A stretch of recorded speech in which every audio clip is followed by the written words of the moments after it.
Okay students, start करते हैं आज का lecture. In the previous lecture we have discussed about the inverse trigonometric functions introduction की trigonometric function अगर हमारे पास 1 1 2 नहीं है उसके बावजूद भी उनका इनवर्स किस तरह से एग्जिस्ट करता है। And I have told you कि अगर हम लोगों ने उसका इनवर्स एग्जिस्ट करवाना होता तो उनकी पूरी डोमेन को स्मॉल सब इंटरवल्स में कन्वर्ट कर लेते हैं और जैसे स्मॉल सब इंटरवल में कन्वर्ट कर लेते हैं तो उन सब इंटरवल में जो ट्रिग्नोमेट्रिक रेशियो है वो 1 1 और ऑन 2 हो जाती है। और जनरली जितनी भी सब इंटरवल्स हम लोगों ने फाइंड आउट की थी वो सभी की सभी में 180 डिग्री का डिफरेंस था। और साइन की -π/2 से लेकर π/2 तक क्लोज इंटरवल, कोसाइन की 0 से लेकर π/2 and similarly for the other T ratio. And we have told that कि वो जो सब इंटरवल्स हैं जिनमें हमारे पास जो ट्रिग्नोमेट्रिक रेशियोज हैं 1 1 और ऑन 2 दोनों हो जाती हैं, उन ट्रिग्नोमेट्रिक रेशियोज को हम लोग क्या बोल सकते हैं? Principal value branch of the inverse trigonometric functions. अब इन्हीं प्रिंसिपल वैल्यू ब्रांच के of the inverse trigonometric functions के ऊपर बेस्ड हमारे पास कुछ एलिमेंट्री प्रॉपर्टीज होती हैं इनवर्स ट्रिग्नोमेट्रिक फंक्शंस की। डिफरेंट एलिमेंट्री प्रॉपर्टीज होती हैं, लेकिन फिलहाल मैं सिर्फ 2 एलिमेंट्री प्रॉपर्टीज आप लोगों को करवाऊंगा which are the base of the first exercise that is 2.1। ठीक है जी। So write down elementary property 1 for inverse trigonometric functions. Property 1 of inverse trigonometric function, first one is, इसमें हमारे पास 6 फॉर्मूले होते हैं। फॉर्मूले क्या है? सिंपल प्रॉपर्टी है sine inverse of sine theta is equals to theta. Secondly cos inverse cos theta is equals to theta. Third one tangent inverse tangent theta is equals to theta. Fourth one cotangent inverse cotangent theta is equals to theta. Fifth one secant inverse secant theta is equals to theta. And sixth one is cosecant inverse cosecant theta is equals to theta. बेटा एक बात याद रखिएगा, यहाँ पे हम लोग ये नहीं कहते कि साइन इनवर्स और साइन रिमूव हो कट गए आपस में। हम लोग सिर्फ ये कहते हैं the sine inverse of sine theta will be equals to theta, cos inverse of cos theta will be equals to theta, tan inverse tan theta will be equals to theta. But for most condition for all these values is that this theta should lie in the principal value branch of the inverse trigonometric function. And yesterday we have learned the table for the principal value branch of inverse trigonometric function. तो उसके accordingly यहाँ पे क्या होना चाहिए? Theta should belongs to closed interval -π/2 to π/2. Here theta should belongs to closed interval 0 to pi अगर हमारे पास cos theta आता है।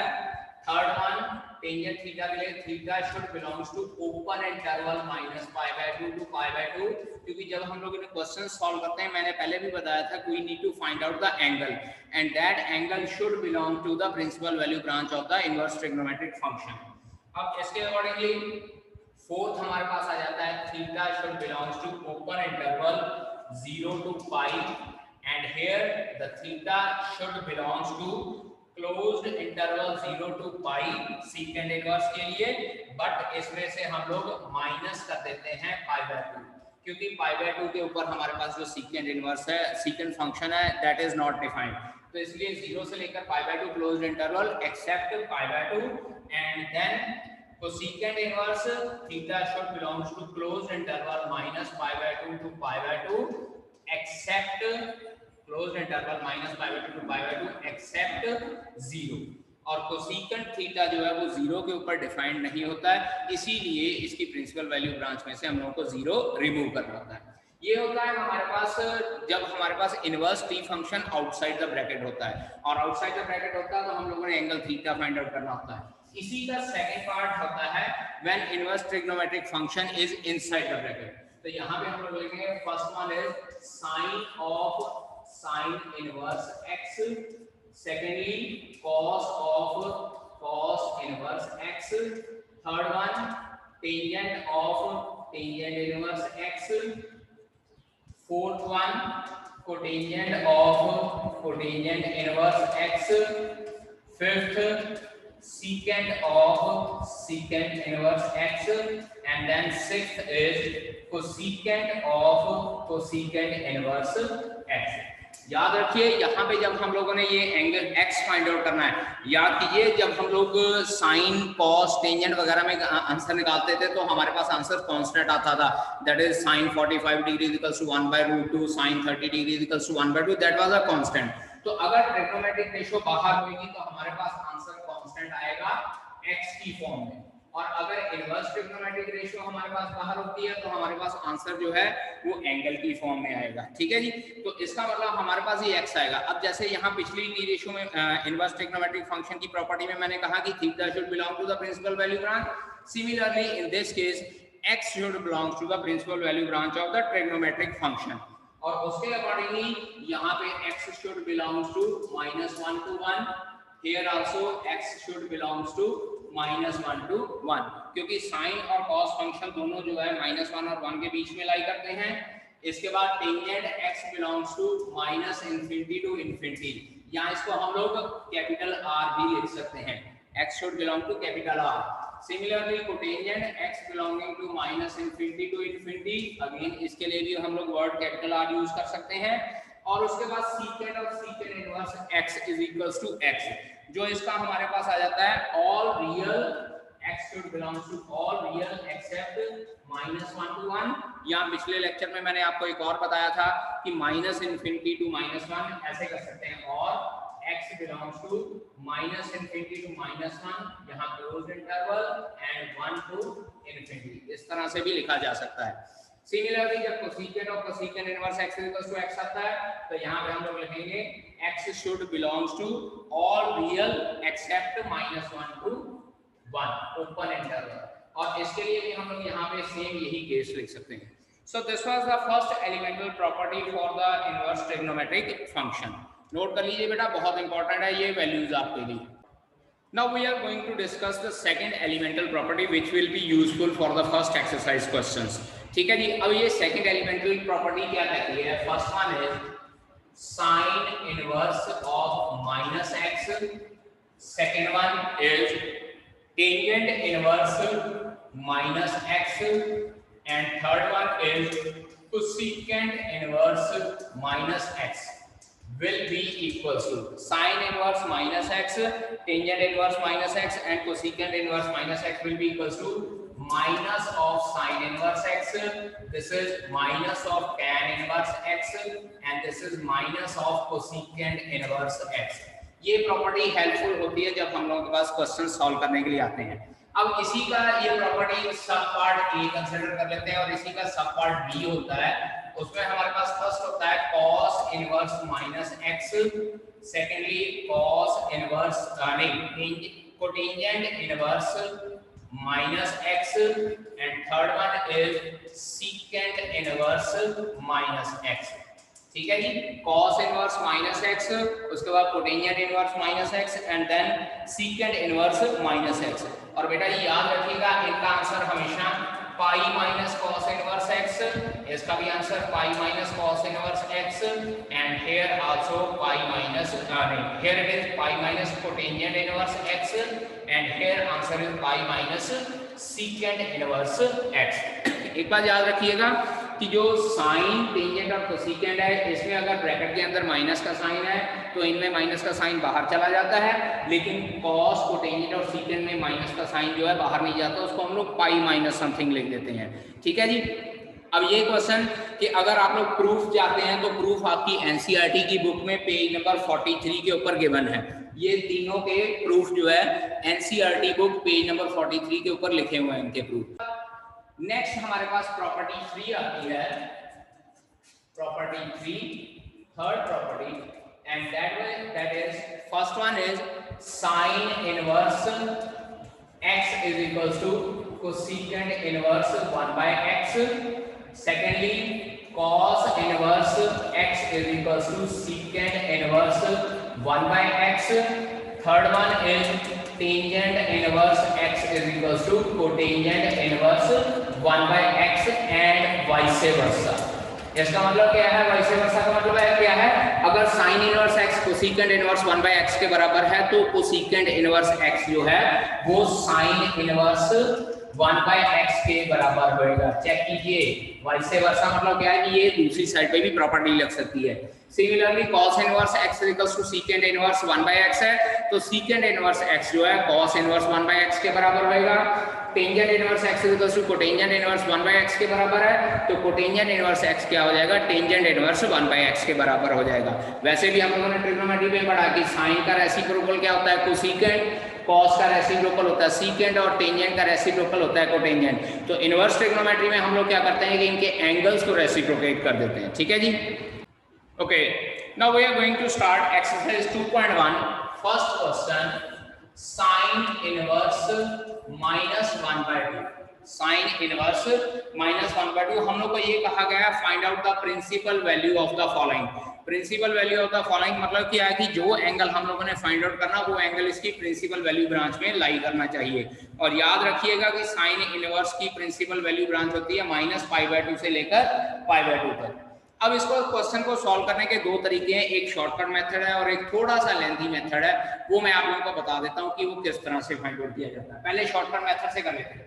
देखिए, अभी सबसे पहले हम लोग इसको लगाएंगे माइनस ऑफ साइन इनवर्स 1/2।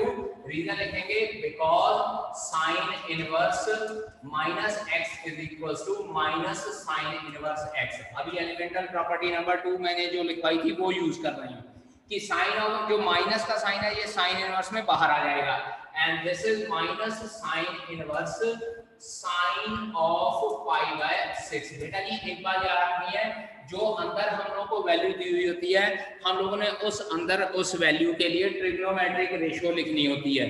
यहाँ अंदर जो वैल्यू दी हुई होती है उसके लिए अंदर यहाँ पे ट्रिग्नोमेट्रिक रेशियो लिखनी होती है, और ट्रिग्नोमेट्रिक रेशियो वो लिखनी होती है जो बाहर जिसका इनवर्स गिवन है। लेट अस सपोज 1/2, तो cos में भी मेरे पास π/3 की वैल्यू है, लेकिन I am not going to write down here cos क्योंकि बाहर मेरे पास साइन इनवर्स है। So I will write down the trigonometric ratio जिसका इनवर्स बाहर मुझे गिवन है। सो 1/2 साइन में 30 डिग्री की वैल्यू होती है, so I will write down here sine of 30 degree.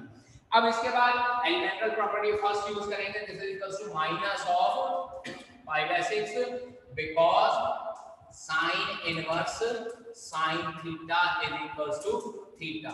और एक बात और चेक करनी है, जब हमारे पास ये आंसर -π/6 आ जाएगा तो हम लोगों ने ये भी चेक करना है कि ये आंसर उसकी प्रिंसिपल वैल्यू ब्रांच में लाई करता है या नहीं करता है। तो चेक कर लीजिए, साइन इनवर्स की प्रिंसिपल वैल्यू ब्रांच -π/2 से लेकर π/2 होती है, यानी कि -90 डिग्री से लेकर 90 डिग्री तक, और ये कितनी है -30 डिग्री।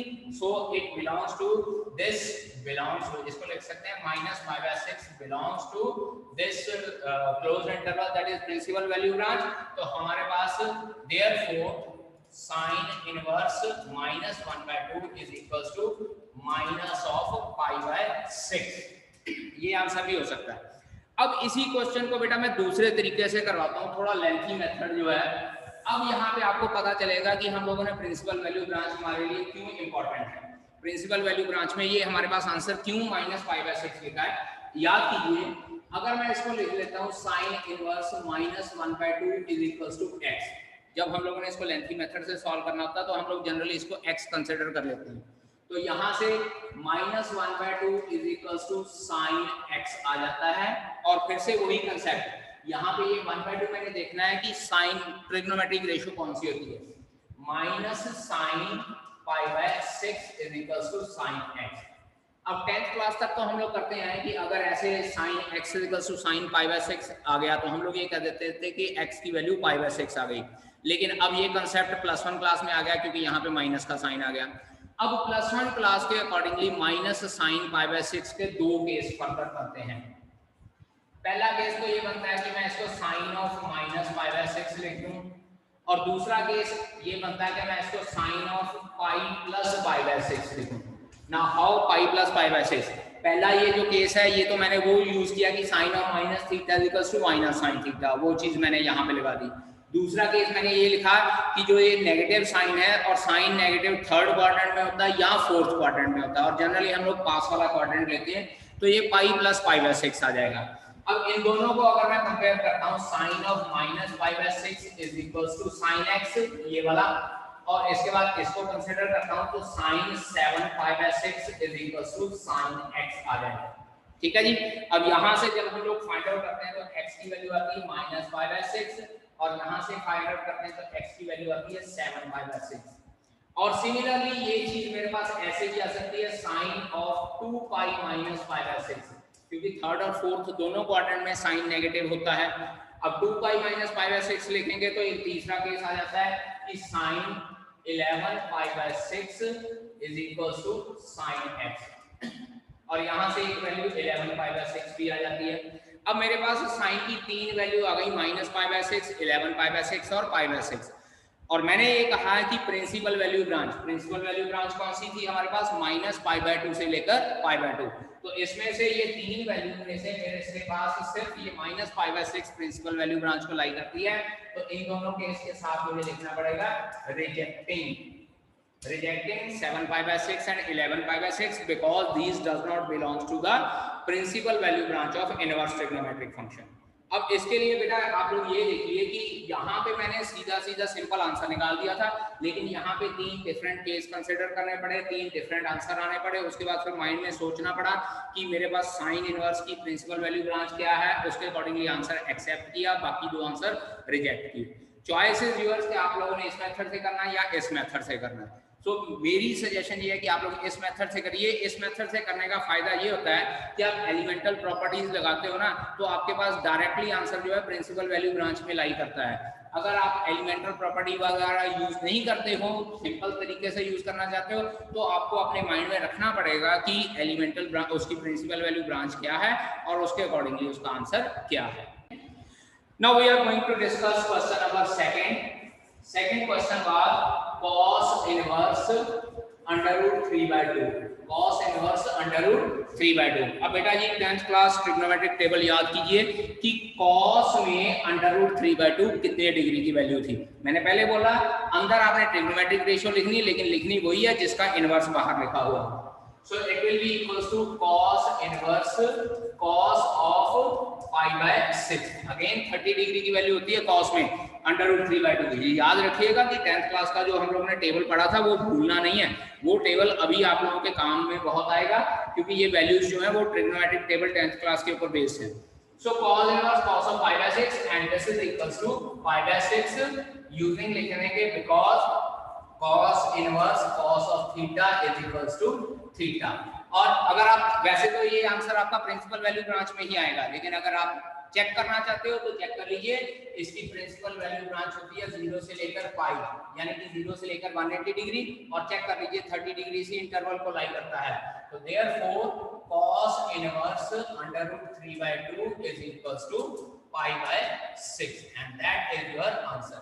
मैं फिर से रिपीट कर रहा हूं कि इनवर्स ट्रिग्नोमेट्रिक फंक्शन में जब हमारे पास कोई वैल्यू गिवन होती है then we need to find out the angle related to that value. ठीक है, ट्रिग्नोमेट्री में एंगल दिया होता है और वैल्यू फाइंड आउट करनी होती है। इनवर्स ट्रिग्नोमेट्री में वैल्यू गिवन होती है and we have to find out the angle according to that. Now third question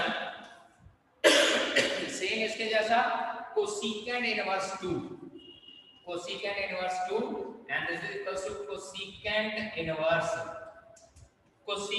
of π/6। याद कीजिए कोसेकेंट होता है साइन का रेसिप्रोकल, और साइन 1/2 30 डिग्री की वैल्यू होती है, तो इसका मतलब कोसेकेंट में 30 डिग्री की वैल्यू क्या हो जाएगी 2। so it will be cosecant inverse cosecant of π/6 and this is equals to π/6। and again अगर आप चेक करना चाहते हैं तो कोसेकेंट इनवर्स की हमारे पास क्या होती है, belongs to closed interval -π/2 to π/2 except 0। Check कर लीजिए π/6 इसकी प्रिंसिपल वैल्यू ब्रांच को लाई कर रहा है। It implies cosecant inverse 2 is equals to π/6 and that is your answer for this question। ठीक है, next fourth question, tangent inverse under root 3। Tangent inverse minus under root 3। बेटा जी माइनस का under root 3 है, माइनस का sign लगाना है। अब यहाँ पे पहले प्रॉपर्टी यूज करेंगे, this is equals to minus of tan inverse under root 3, because यहाँ पे लिखेंगे because tan inverse minus x is equals to minus tangent inverse x। Tangent inverse minus x is equals to minus tangent inverse x, so that will come out to be minus tangent inverse and now we see that कि √3 tangent में 60 degree की value होती है. We need to find out the same T ratio inside as the inverse T ratio is outside. So we have to write down here tangent of π/3. ठीक है. So tan inverse tangent π/3 it will be, एक तो ये बाहर minus का sign रहेगा और tangent और टेंजेंट इनवर्स हमारे पास फॉर्मूले के अकॉर्डिंगली या प्रॉपर्टी के अकॉर्डिंगली सिर्फ π/3 आंसर आ जाएगा. And that belongs to, check कर लीजिए, टेंजेंट इनवर्स की जो हमारे पास प्रिंसिपल वैल्यू ब्रांच है दैट इज -π/2 से लेकर π/2 तक. -60 है और ये है -90 to 90. Therefore tan inverse -√3 is equals to minus of π/3 and that is your answer for this question. ठीक है बेटा, नोट कीजिए, फिर अगले क्वेश्चंस करते हैं. Now let's move on to fifth question. Cos inverse is -1/2. अब cos इनवर्स में हमारे पास माइनस का साइन है तो बेटा जी एलिमेंटल प्रॉपर्टी लगाएंगे. This is equals to pi minus cos inverse 1/2. यहां लिखेंगे because cos inverse minus x is equals to pi minus cos inverse x. Minus का साइन बाहर ले आते हैं और x के साथ एज इट इज साइन आ जाएगा और इसको लिखेंगे pi minus cos inverse x. So this is equals to pi minus cos inverse. अब 1/2 cos में कितने डिग्री की वैल्यू होती है? π/3 की वैल्यू होती है बेटा जी 60 डिग्री की. So cos inverse और cos रिमूव हो जाएगा, that is pi minus π/3. यहाँ लिखेंगे because cos inverse cos theta is equals to theta. ठीक है जी. जैसे ही हम लोग कोई प्रॉपर्टी यूज करते हैं we have to write down the property along with it and this is equals to pi minus π/3. LCM ले लेते हैं, यहां 3 आ जाएगा. This is 3 pi minus pi and comes out to be 2 π/3.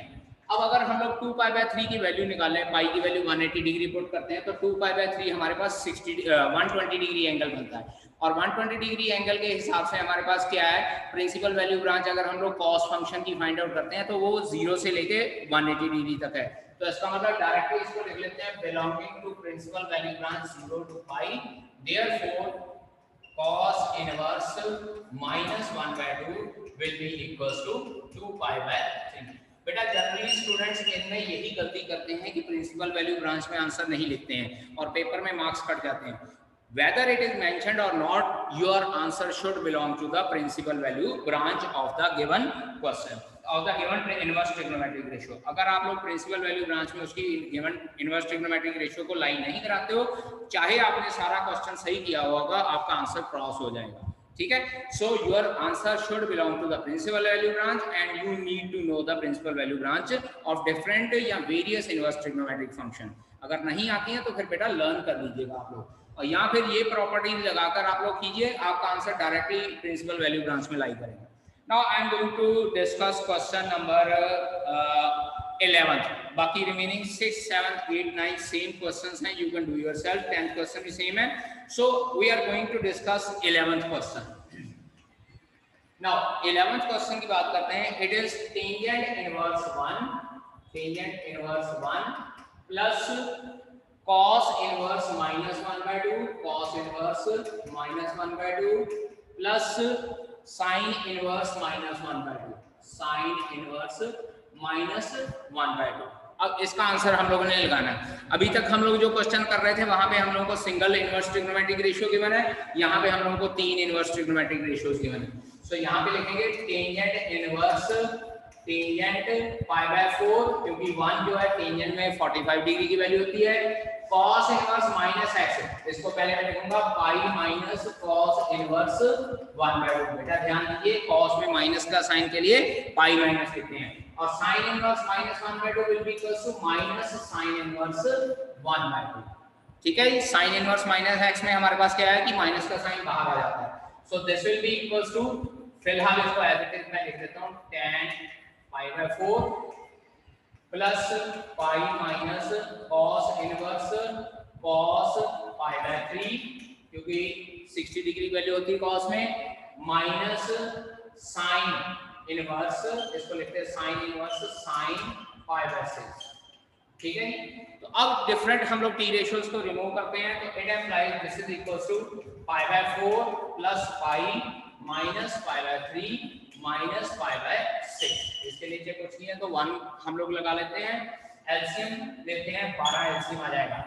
3 pi plus 12 pi minus 4 pi minus 2 pi, ठीक है जी।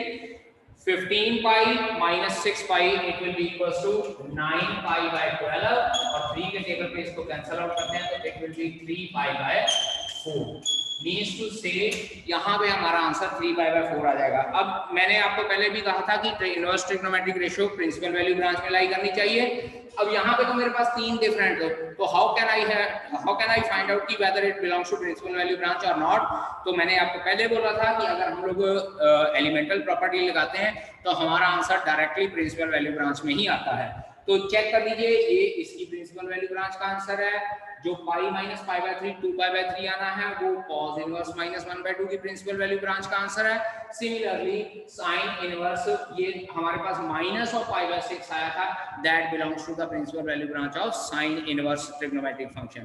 तो ultimately हमारा जो ये आंसर आया है that is directly belongs to the principal value branch of given equation, ठीक है।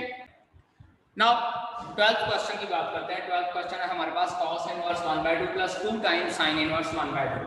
Again cos inverse cos pi by 3 plus 2 time sin inverse sin pi by 6। ये जो बाहर 2 है इसको एज इट इज रहने दीजिए, ठीक है। अब इसको रिमूव करते हैं। This is equals to pi by 3 plus 2 into pi by 6। यहां पे हम लोग लिख देंगे because cos inverse cos theta is equals to theta and sin inverse sin theta is equals to theta provided theta belongs to their corresponding principal value branch। अब इसको solve करते हैं। ये इसके साथ कैंसिल आउट होकर आ जाएगा pi by 3 plus pi by 3 and our answer should come out to be 2 pi by 3 and that is our required answer. जब single T inverse T ratio लेते हैं तो मैं एंड में कहता हूं कि जो आंसर आया that belongs to their principal value branch. यहां पे हम लोगों को शो करने की जरूरत नहीं है because we have already found out the answer in their respective principal value branch, ठीक है जी। अब इसके बाद एक हमारे पास 14th क्वेश्चन है, एमसीक्यू की फॉर्म में है। 14th क्वेश्चन एमसीक्यू की फॉर्म में। पहले 13th क्वेश्चन डिस्कस कर लेते हैं। 13th question sin inverse x is equals to y है, देन भाई सीधी सी बात है, अगर sin इनवर्स x की वैल्यू y आ रही है मतलब कोई ना कोई एंगल आया है, और जो ये एंगल आया ये sin इनवर्स की प्रिंसिपल वैल्यू ब्रांच में लाई करना चाहिए। मतलब y should belongs to close interval -π/2 to π/2। अब अगर y belongs to close interval -π/2 to π/2 है तो इसको इस तरह से लिख सकते हैं -π/2 less than equals to y less than equals to π/2। और चेक कर लीजिए इसके अकॉर्डिंगली हमारे पास ऑप्शन बी आंसर आ रहा है। Option B is the correct answer, ठीक है। अब इसी तरह से जो 14th क्वेश्चन है tan inverse √3 14 tangent inverse √3 plus नहीं minus secant inverse -2 minus secant inverse -2। This will be tan inverse tangent π/4 नहीं π/3 60 डिग्री की value minus secant inverse -2 secant inverse minus theta, इसको पहले लिखेंगे पाई माइनस सीकेंड इनवर्स 2 और उसके बाद फिर सीकेंड इनवर्स 2 की वैल्यू हमारे पास क्या आ जाती है cos का रेसिप्रोकल दैट इज π/6। तो इसको फर्दर पाई माइनस π/6 ये π/3 रह जाएगा और उसके बाद आप लोग सॉल्व करके इसका आंसर निकाल सकते हैं, ठीक है बेटा जी।